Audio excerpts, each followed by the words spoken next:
Saviez-vous qu'il est parfois possible de recourir à la médiation pour éviter un procès long et douloureux?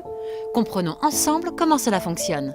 La médiation à La Rochelle, nous avons réussi effectivement à l'implémenter de façon vraiment très efficace, notamment grâce à la création de l'unité rochelaise de médiation qui est toute nouvelle puisqu'elle a été lancée le 29 mai dernier. Et par chance, c'est vraiment très novateur pour ce qui est de la France parce que La Rochelle a souhaité mettre autour de la table le tribunal de grande instance, le tribunal de commerce, le conseil des prud'hommes et le barreau. Donc on a une chance assez quand même folle à La Rochelle d'avoir tous ces partenaires qui ont souhaité proposer aux justiciables une alternative au tout procès, à la procédure et au contentieux dur, qui est celui de la voie amiable. Voyons comment la médiation est expliquée du côté justice, tout d'abord avec la présidente du tribunal de grande instance de La Rochelle. La médiation, c'est un tiers, c'est le recours à un tiers qui ne va pas prendre parti, mais qui va essayer de restaurer ce lien entre les parties. Alors, ce qui est intéressant dans ce dispositif, c'est qu'il y avait d'abord une crainte des avocats qui disaient « oui, mais nous, on ne veut pas que notre client soit lésé ». Donc, tout l'intérêt, c'est de faire en sorte que les parties et leurs avocats soient présents lors de la médiation, puisque ce qu'il faut comprendre, c'est qu'actuellement, si l'expertise judiciaire, c'est quelque chose qui est réglementé, la médiation, ce que doit être le médiateur, par contre, pour le moment, c'est pas encore une profession réglementée. C'est organisé en matière de médiation familiale, puisque là, on a des associations habilitées, mais pas encore sur les autres dispositifs de médiation.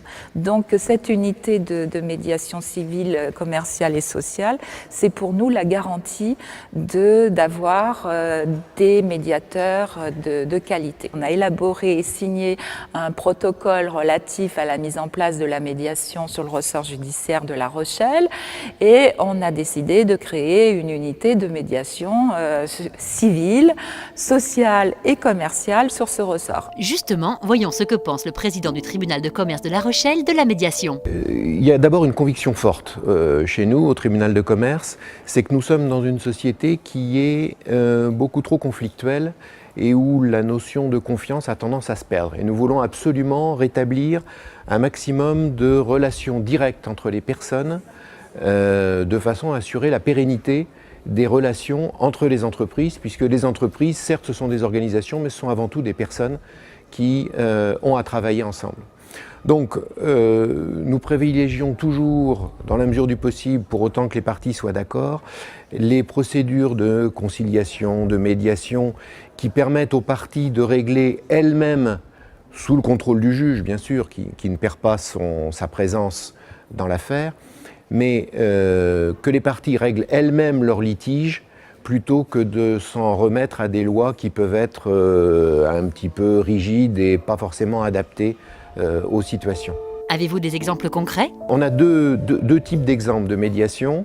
Ce sont des exemples où il n'y a pas de solution juridique. Par exemple, une entreprise dont les actionnaires se battent. Entreprise familiale, c'est des choses qui arrivent. Entreprise familiale, monsieur et madame sont tous les deux actionnaires. Il y en a un qui est un actionnaire majoritaire, l'autre minoritaire. La vie étant ce qu'elle est, un divorce intervient. Monsieur devient minoritaire, veut vendre ses parts à madame qui ne veut pas, ou du moins pas à un prix qui vient. Le tribunal n'a aucune possibilité d'obliger l'une partie, l'une à vendre ou l'autre à acheter et à fixer le prix. Il faut que les parties se mettent d'accord.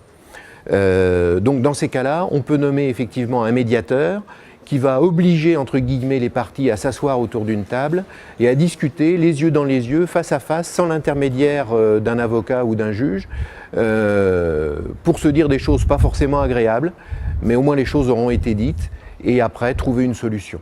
Voilà, c'est un exemple que l'on a fait.